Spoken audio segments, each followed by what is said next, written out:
البدع والأهواء، أهل البدع العقائدية وأهل البدع السياسية. نقول بيننا وبينكم السلف، بيننا وبينكم الكتب، كان فيقول البدع بيننا وبينكم.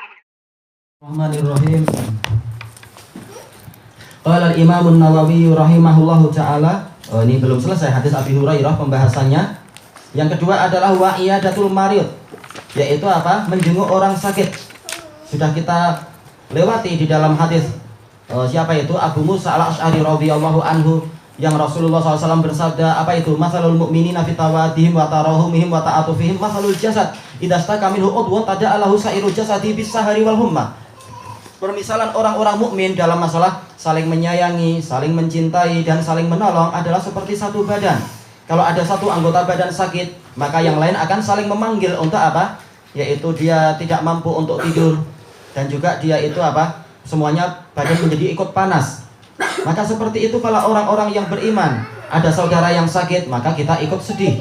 Maka kita berusaha untuk apa? Meringankan beban dia, mendatangi dia untuk menghiburnya, mendatangi dia untuk apa? Meringankan rasa duka citanya. Karena kalau orang sedang mengalami musibah dan dia sendirian, ini berat.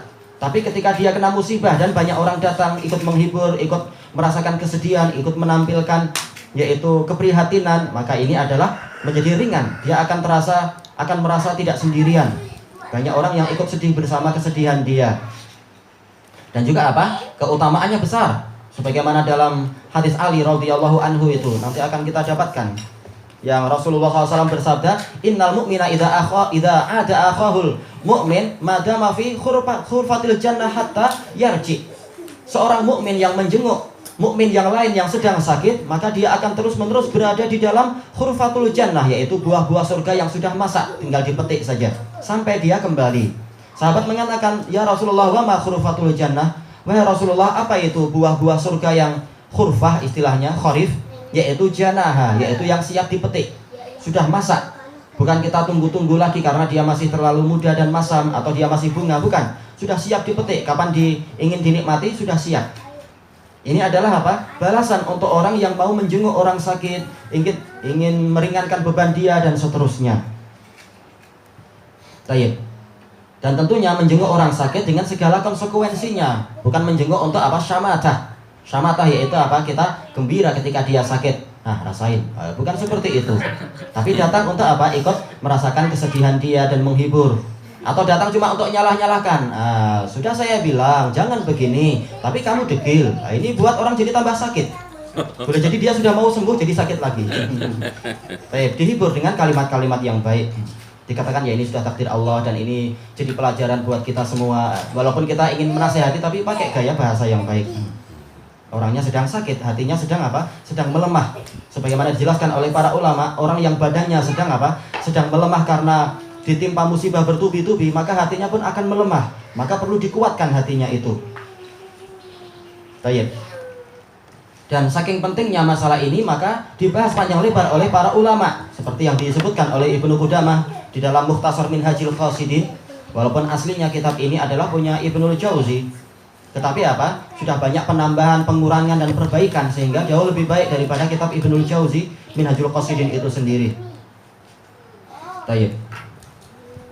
Dan disebutkan di situ ada kisah seorang ulama salaf, dia sakit.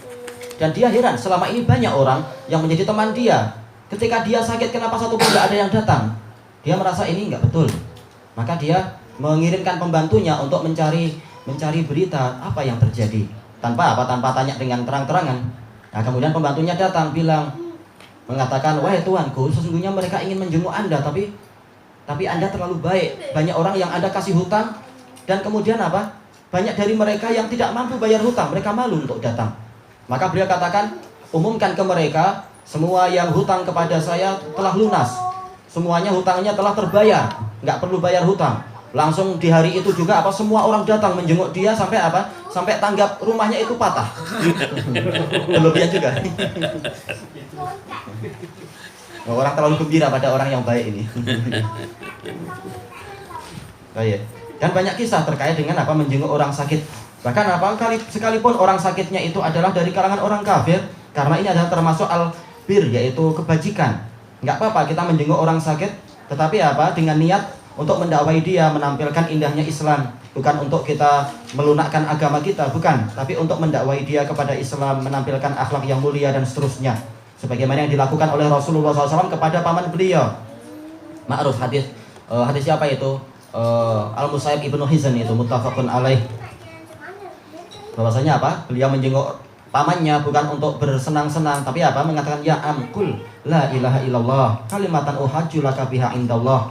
Wahai paman, ucapkanlah la ilaha illallah. Ini sebagai kalimat yang saya gunakan untuk membela Anda di hadapan Allah. Demikian pula di dalam hadis yang diriwayatkan oleh Imam Ahmad dan lain-lain, dan hadisnya sahih, bahwasanya Rasulullah SAW menjenguk seorang pemuda Yahudi yang sakit, yang selama ini pemuda ini berbuat baik kepada Rasulullah. Kemudian Rasulullah masuk, dan bukan untuk bersenang-senang dengan orang agama lain, tapi dakwah. Beliau mengatakan, ya gulam, qul la ilaha illallah. Wahai anak muda, ucapkan la ilaha illallah. Maka anak muda ini melihat ke ayahnya. Maka ayahnya mengatakan, ati Abul Qasim, taatilah Abul Qasim. Kemudian dia mengucapkan la ilaha illallah, kemudian dia mati.